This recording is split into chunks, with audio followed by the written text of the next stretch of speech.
আলোচ্য বিষয় ইউসুফ জুলাইখার ঘটনার কিছু শিক্ষণীয় বিষয় এবং যে ওই সমস্ত মহিলা যারা খেতে খেতে হাত কেটে দিয়েছিলেন তাদের বর্ণনা।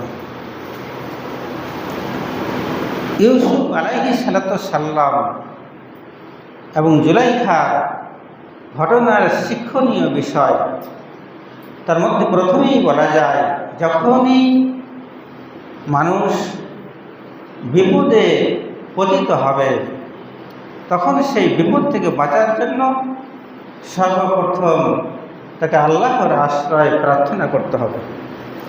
যেমন ইউসুফ আলাইহিস সালাম এখানে প্রথমেই আল্লাহর কাছে পানা চেয়েছিলেন, কালা মা আজ আল্লাহে, অর্থাৎ আমি আল্লাহর কাছে পানা চাই।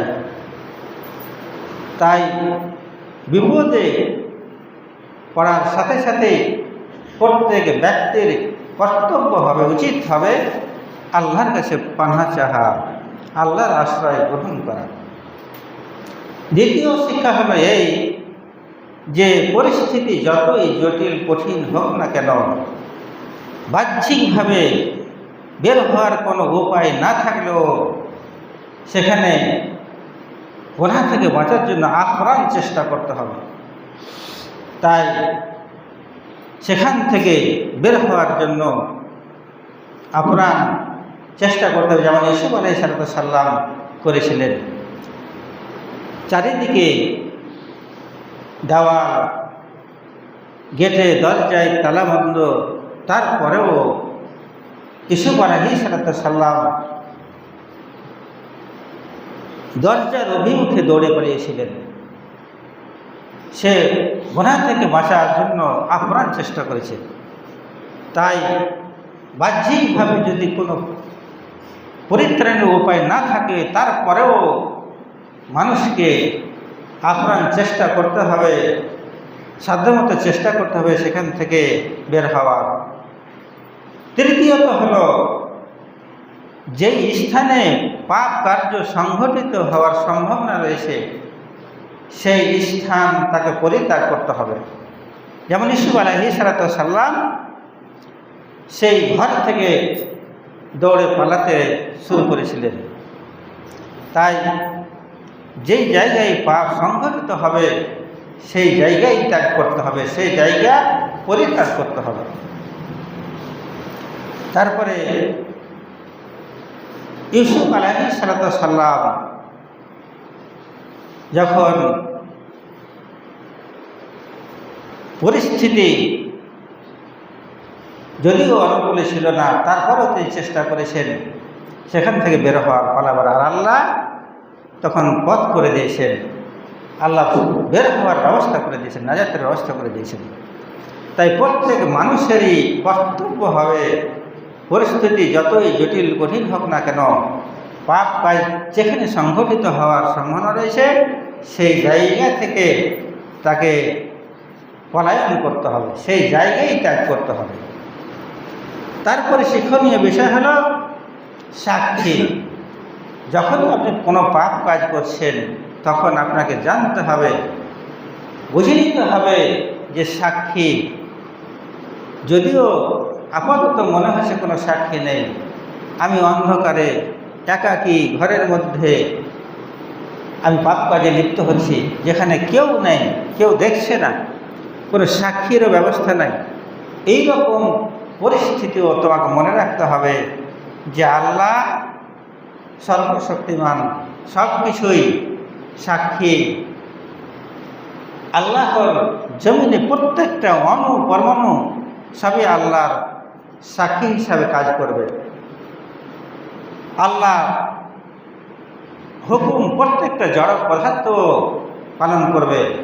তাই সাক্ষী নেই এই কথাটা কখনোই বলা যাবে না। আপনি যতই নিভৃতে অন্ধকারে পাপ কাজ করেন না কেন, সেখানকার প্রত্যেকটা জিনিসই আল্লাহ সামনে সাক্ষী দিয়ে দিবে। তাই আল্লাহকে ভয় করুন এবং পাপ কাজ থেকে বিরত থাকার চেষ্টা করুন। তুমি যেই জায়গায় পাপ কাজ যে লিপ্ত হতে যাচ্ছ সেই জায়গার মাটি তোমার বিরুদ্ধে সাক্ষী দেবে।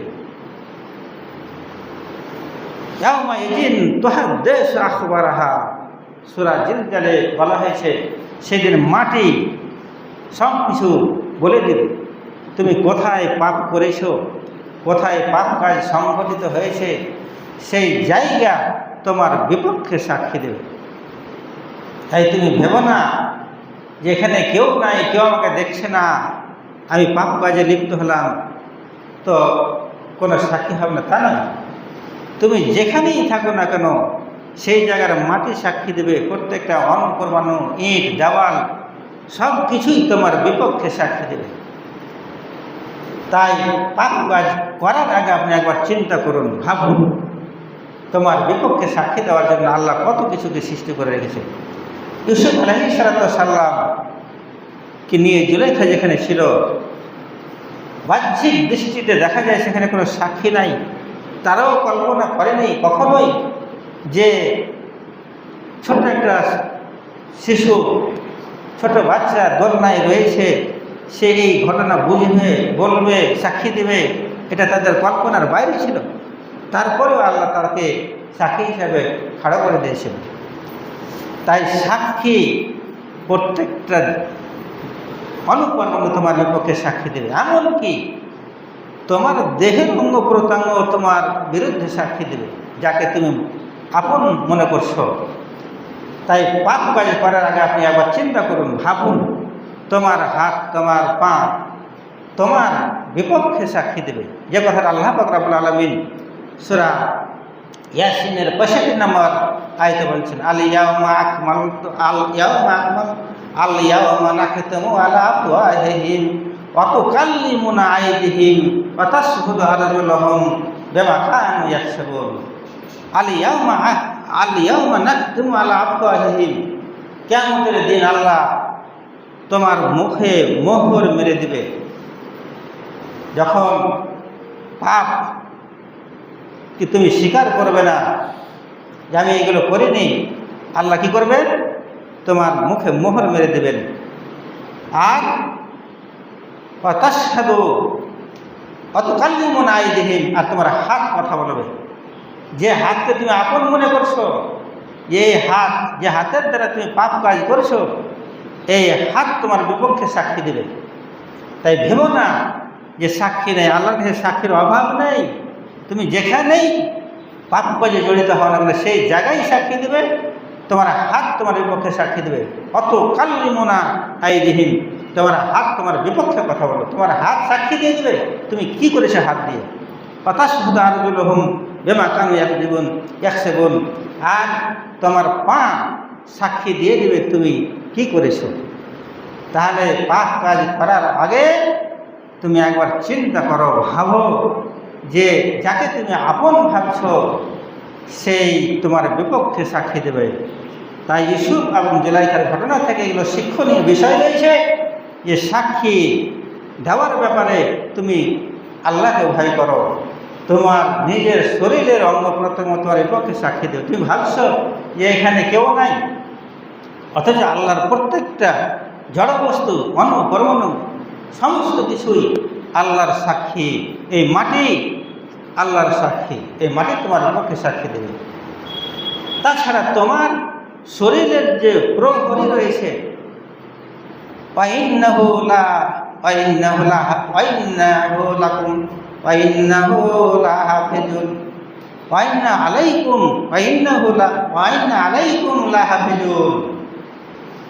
তোমার হেফাজতের জন্য যে সমস্ত প্রহরী রয়েছে,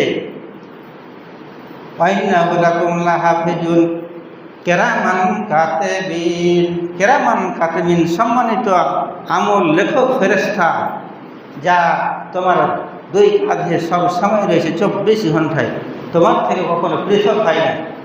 এই সাক্ষী, এরাই সাক্ষী দেবে তোমার বিপক্ষে, তোমার কথা বলে দেবে।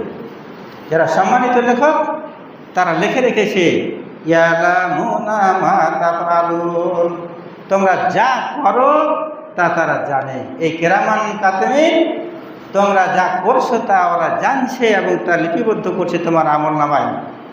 তোমার আমল নামায় ছোট বড় সব কিছু লিখে দিচ্ছে।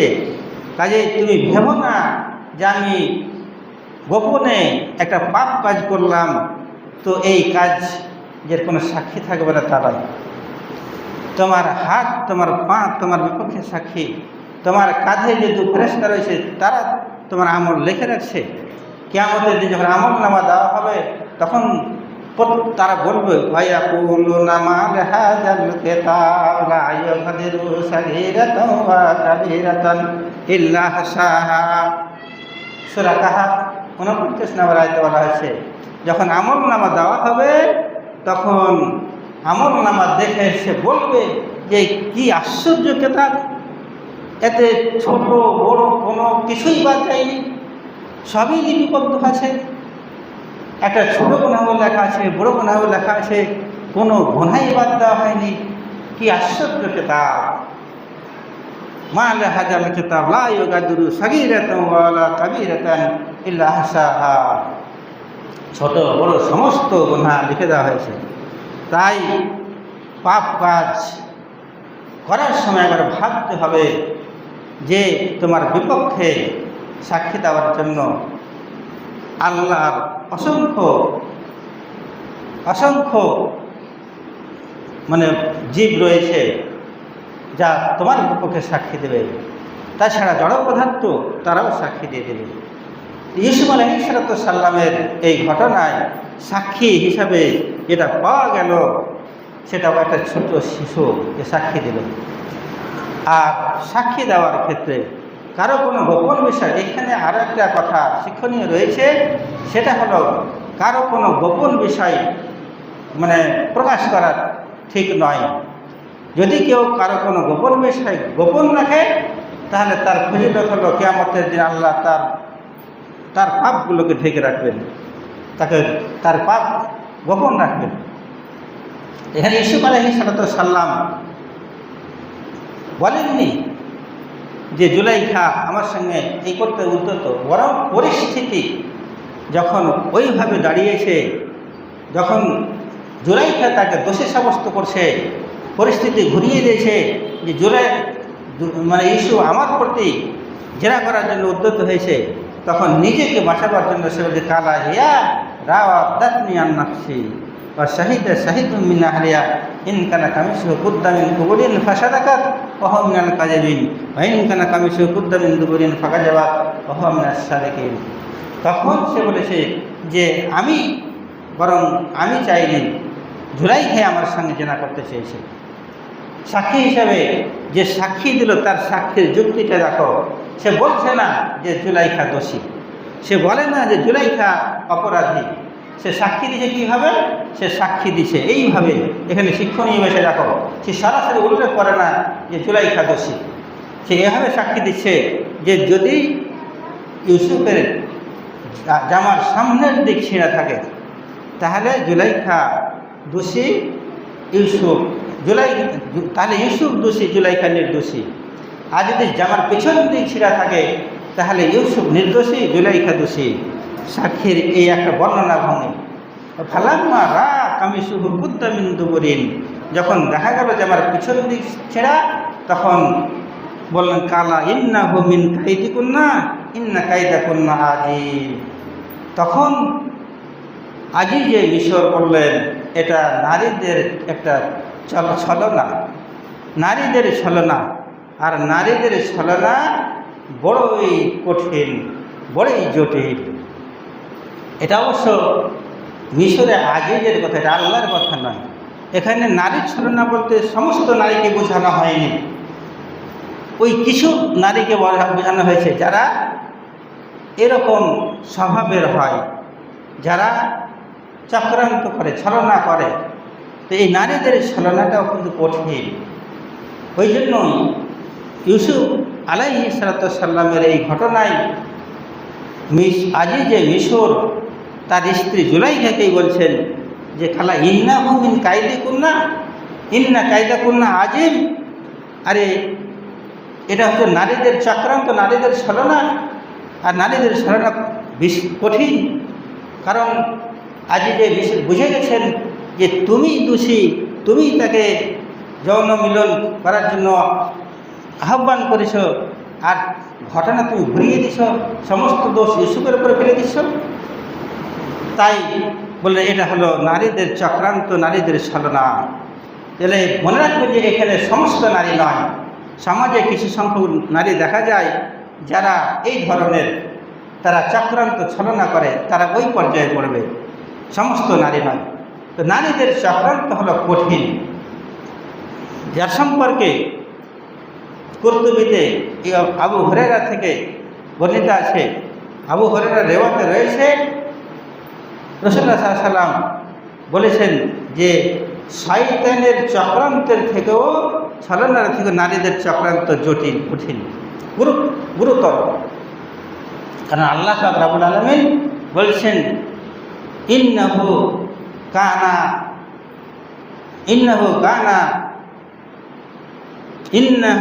কানা শাইতানা জাইফা,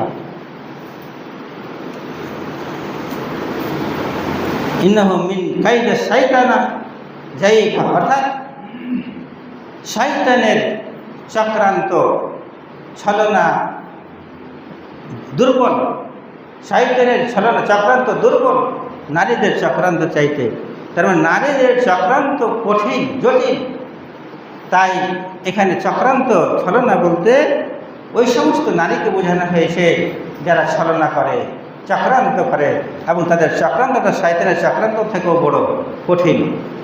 ইউসুফ আলাইহিস সালাম এর এই ঘটনা থেকে এটা বোঝা গেল যে নারীরা ছলনাকারী, তারা চক্রান্তকারী, তাদের 36 কল্লা বলা হয়, তাদের 36 কল্লা, তারা এই ধরনের। তাহলে সব নারী নয়। ইন্নাহু মিন কাইদাকুন্না ইন্না কাইদাকুন্না আযীম। তো নারীদের ওই কল্লা থেকে, নারীদের এই ছলনা থেকে বেঁচে থাকতে হবে, চেষ্টা করতে হবে সবসময় নিজেকে বেঁচিয়ে রাখা। ইউসুফ আরিজান হাজা আস্তাগফিরু লিজামবিকি ইন্নাকি কুনতি মিনাল খাতিন, অর্থাৎ আজই যে মিশরের নিকটে এটা প্রমাণ হয়ে গেল, সাক্ষী দ্বারা প্রমাণ হয়ে গেল, তিনি বুঝে গেলেন যে দোষী একমাত্র জুলাইখা। তাই সে বলল যে তুমি দোষী এবং এ ব্যাপারে তুমি ক্ষমা চাও, তুমি তওবা করো, ক্ষমা চাও। এবং ইউসুফকে বললেন তুমি এই নিয়ে আর কথা বলো না, তুমি চুপ, মানে এটা নিয়ে আর বাড়াবাড়ি করো না। ইউসুফ আলাইহিস সালাম কারোর সামনে বর্ণনাও করেনি, বলেনি, কিন্তু কতগুলো ঘটনা আছে যেটা বাতাসের বেগে উড়ে, জঙ্গলে আগুন লাগার মতন মানে লেগে যায়, দাউ দাউ করে জ্বলে ওঠে। তো যদিও ইউসুফ আলাইহিস সালাম কাউকে কোনো কিছু বলেননি, তারপরেও ঘটনা কিন্তু গোপন থাকবে না। যেমন একটা সুগন্ধি বাতাস, সুগন্ধি সুবাসকে ঢাকা দিয়ে, পর্দা দিয়ে ঢেকে দিয়ে, মানে ওকে আর সুবাস আটকানো যায় না, আর সুগন্ধি আটকানো যায় না। পর্দা দিয়ে যতই আপনি ঢাকেন না কেন তার সুবাস ছড়িয়ে পড়বে। ওই রকমই এই ব্যাপারটা এমনই একটা ব্যাপার যে এটা ঢাকা থাকলো না। সমাজের কিছু লোক, কিছু মহিলা ঘটনা জেনে ফেললো, তারা নিজেদের মধ্যে বলা বলি শুরু করে দিল, আর এইভাবে বলতে লাগলো যে ইউসুফ আজই যে মিশরের স্ত্রী জুলাইখা একটা গোলামের সঙ্গে প্রেমে মত্ত হয়েছে। এটা তো একবারে জঘন্য কথা, এটা বিভ্রান্তিকর কথা। তাই ওই কথাটি আল্লাহ পাক রব্বুল আলামিন বলছেন ওয়াকানা নিসওয়াতুন ফিল মাদিনাতি ইমরাতুল আজিজি তুরাবিদু ফাতাহা আন নাফসিহি কাদ সারাফা হুব্বা ইন্নানা নারাহা ফি জালালিন মুবিন। ওই নগরের, ওই শহরের কিছু মহিলা তারা আপোষে আলোচনা করতে লাগলো যে শুনেছ আজিজের স্ত্রী, মিশরে আজিজের স্ত্রী জুলাইখা একটা দাসের অর্থাৎ গোলামের কাছে যৌন মিলন কামনা করেছে, তার প্রেমে সে ফেসে গেছে। আরে আমরা তো দেখছি যে জুলাইখা একেবারে তার প্রেমে পাগল, তার প্রেমে মত্ত। তো আমরা তো দেখছি যে জুলাইখা একেবারে স্পষ্ট ভ্রান্তিতে রয়েছে, ভুল পথে রয়েছে। যখন এইভাবে তার আলোচনা করলো, ফালাম্মা সামিআত এ মাকরিহিন্না আরসালাত ইলাইহিন্না وأعطت لهن متكأ وآتت كل واحدة منهن سكينا وقالت اخرج عليهن فلما رأينه أكبرنه وقطعن أيديهن وقلن حسن لله ما هذا بشرا إن هذا إلا ملك كريم فلما سمعت بمكرهن যখন আজিজে মিশরের স্ত্রী জুলাইখা একথা শুনল যে সমাজের কিছু মহিলা তার সম্পর্কে এইরকম কথা বলছে, তখন সে কী করল? তাদেরকে ভোজের জন্য নিমন্ত্রণ করলো, তাদেরকে খাওয়ার জন্য নিমন্ত্রণ করলো যে তাদেরকে খাওয়ানো হবে। তাই ভোজের নিমন্ত্রণ করলো ওই সমস্ত মেয়েদেরকে, মহিলাদেরকে যারা তার সম্পর্কে কুৎসা রটনা করে বেড়াচ্ছিল। তাই আসন পেতে দিল, বসার জন্য আসন পাতলো। এমনভাবে আসন পাতা হয়েছিল যে আসনের পিছনে যেমন ধরুন বালিশ রাখা হয়েছে, হেলান দিয়ে থাকতো, হেলান দিয়ে বসার একটা ব্যবস্থা, সুন্দর ব্যবস্থা করা হয়েছে। তাদের সামনে বিভিন্ন রকমের খাবার পরিবেশন করা হয়েছে, ফলমূল বিভিন্ন রকমের খাবার পরিবেশন করা হয়েছে। আর তাতে এমন খাবারও আছে যে খাবারগুলো চাকু দিয়ে কেটে কেটে খেতে হবে। তাই প্রত্যেকের হাতে একটা করে চাকুও দেওয়া হয়েছে। তাদেরকে খাবার দেওয়া হয়েছে, তাদের হাতে চাকু দেওয়া হয়েছে, ওই চাকু দিয়ে তারা খাবার কেটে কেটে খাচ্ছে। ফালাম্মা সামিআত বিমাকরিহিন্না আরসালাত ইলাইহিন্না, যখন আজিজে মিশরের স্ত্রী এটা শুনলো, তার বিরুদ্ধে তারা এরকম কথা বলাবলি করছে, চক্রান্ত করছে। এখানে ওই মেয়েদের কথাগুলোকে চক্রান্ত বলা হয়েছে যে তারা তার বিরুদ্ধে চক্রান্ত করছে। তখন সে কী করলো? তাদেরকে ভোজের নিমন্ত্রণ করলো। ফালাম্মা সামিআত বিমাকরিহিন্না আরসালাত ইলাইহিন্না ওয়া আ'তাদাত লাহুন্না মুত্তাকা, আর তাদের সামনে খাদ্য সামগ্রী পরিবেশন করা হলো। ওয়াতাত কুল্লা ওয়াহিদাতিন মিনহুন্না সিকিনা, আর প্রত্যেকের হাতে একটা করে ছুরি দেওয়া হলো। ওয়া কালাত তিখরুজ আলাইহিন্না, যখন তারা খেতে শুরু করলো আর ছুরি দিয়ে কেটে কেটে খাচ্ছিল, সেই সময় ইউসুফ আলাইহিস সালাম অন্য ঘরে ছিল, অন্য কামরায় তাকে রাখা হয়েছিল। এবার যখন সমস্ত মহিলারা খেতে শুরু করলো, ফল বা খাবারগুলো ছুরি দিয়ে কেটে কেটে খাচ্ছিল, সেই সময় আজিজের স্ত্রী জুলাইখা ইউসুফকে বললেন, তুমি বেরিয়ে এসো তাদের সামনে। ওয়াকালা তিখরুজ আলাইহিন্না, তুমি তাদের সামনে বেরিয়ে এসো, অর্থাৎ যারা সমস্ত মহিলা খাচ্ছে তাদের সামনে বেরিয়ে এসো। যখন ইউসুফ আলাইহিস সালাম এখনও তো তার গোলাম, তার দাস মনিবের হুকুম পালন করছে, তারপর পালন করতেই হবে। তাই জুলাইখা হুকুম দিচ্ছেন, তুমি তাদের সামনে বেরিয়ে এসো। তাই ইউসুফ আলাইহিস সালাম বেরিয়ে আসলেন। তাদের সামনে যখন বেরিয়ে আসলেন, এবার তারা ফল কাটছিল আর খাচ্ছিল।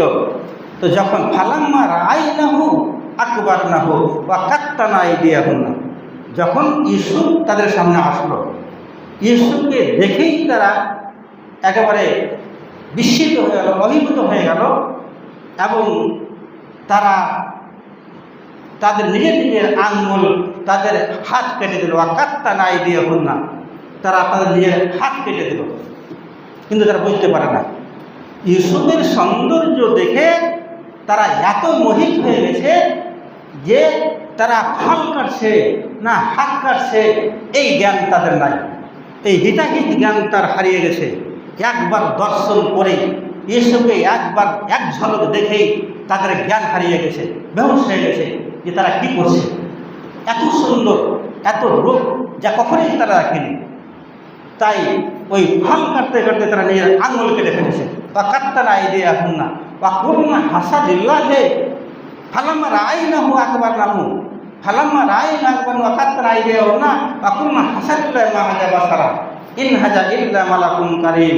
তখন তারা বরাবরি করতে লাগলো যে এটা তো মানুষ বলে মনে হচ্ছে না, মানুষের এত রূপ হয়, মানুষের এত চেহারা হয়, মানুষের এত সৌন্দর্য হয়, এটা তো মানুষ বলে মনে হচ্ছে না, মনে হয় কোনো সম্মানিত ফেরেশতা হবে।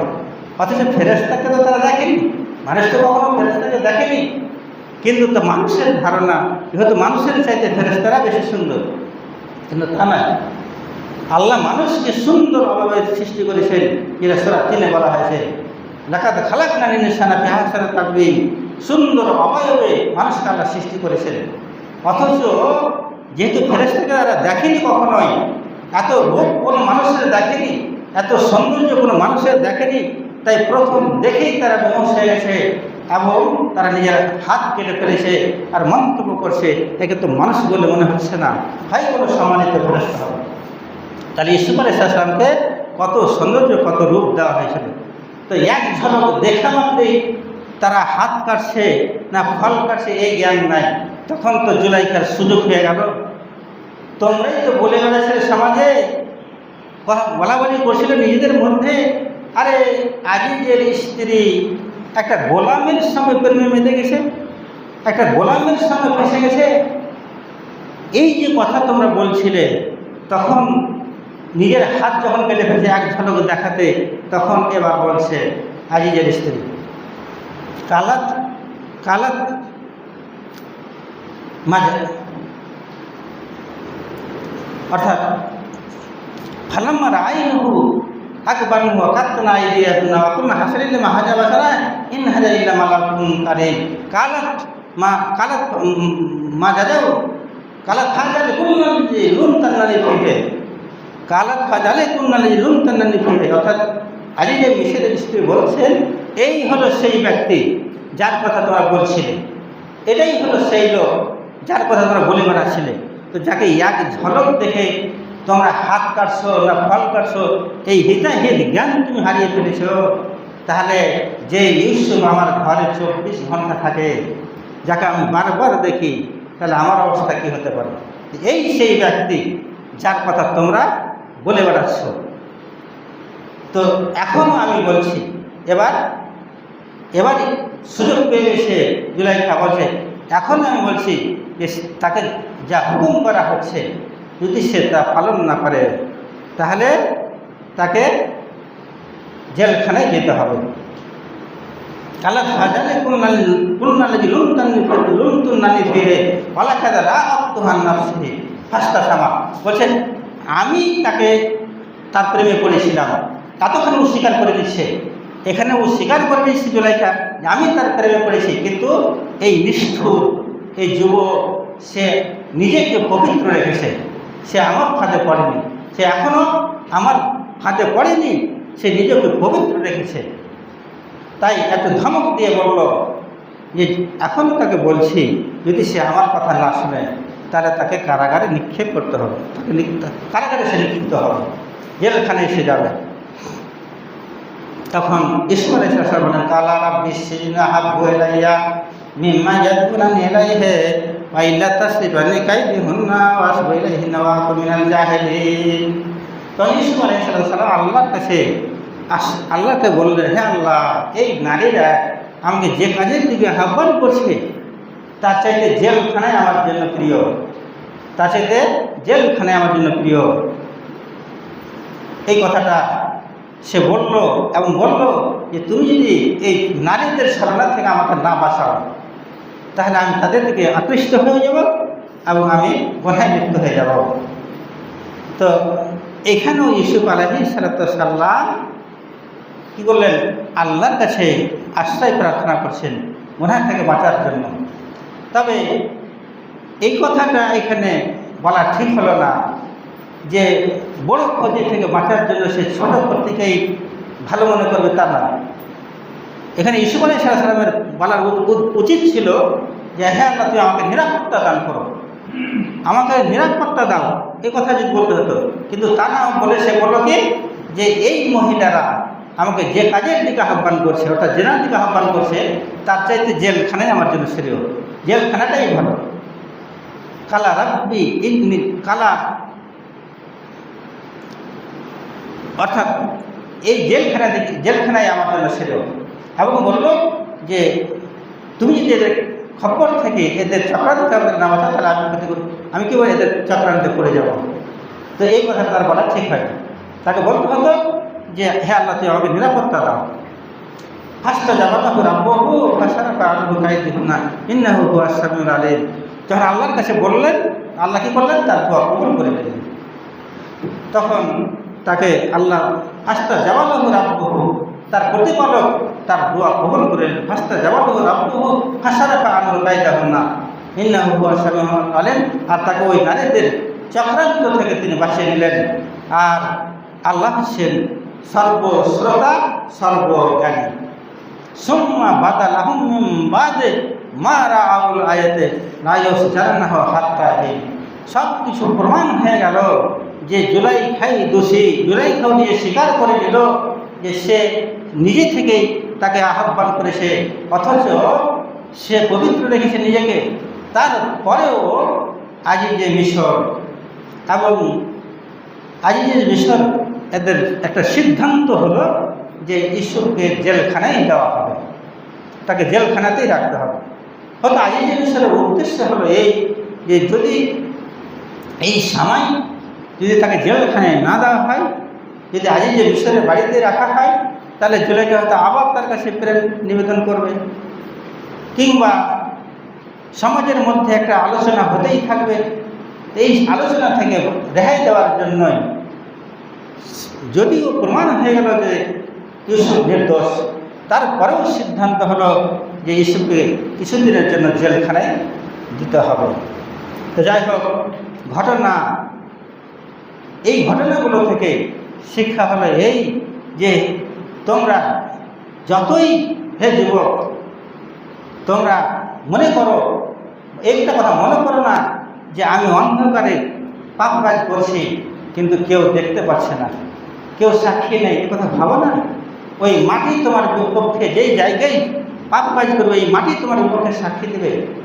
আর প্রত্যেকটা অনুপ্রমাণু তোমার বিপক্ষে সাক্ষী দেবে, তোমার হাত পা তোমার বিপক্ষে সাক্ষী দেবে, যে এতে করে বলা হয়েছে।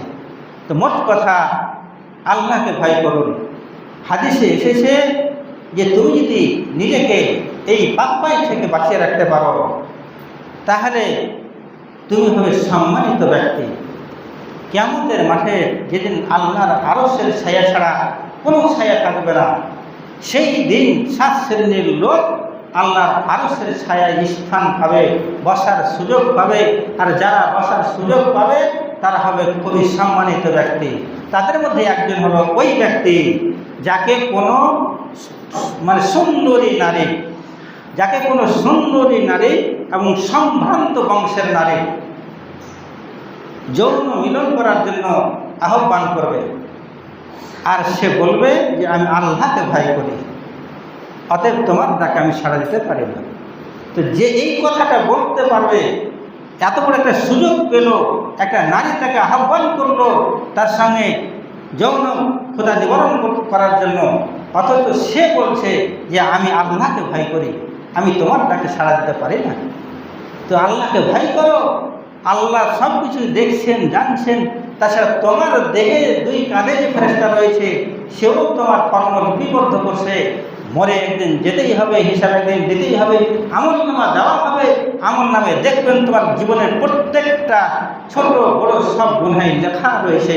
যেদিন থেকে তুমি পরিত্রাণ পাবে না। তাই ভয় করো এই ঘটনাগুলো থেকে। হে যুবকরা, তোমরা শিক্ষা গ্রহণ করো এবং তা থেকে বেঁচে এসো, ফিরে এসো, তওবা করে ফিরে এসো, বিয়ে করো এবং নিজের যৌন ক্ষুধা হালালভাবে ব্যবহার করো, কিন্তু আল্লাহকে ভয় করো এবং জেনার নিকটবর্তী হয়ে না। আল্লাহ যেন আমাদেরকে এই ক্ষমতা দেয়, সুযোগ তৌফিক দেয়।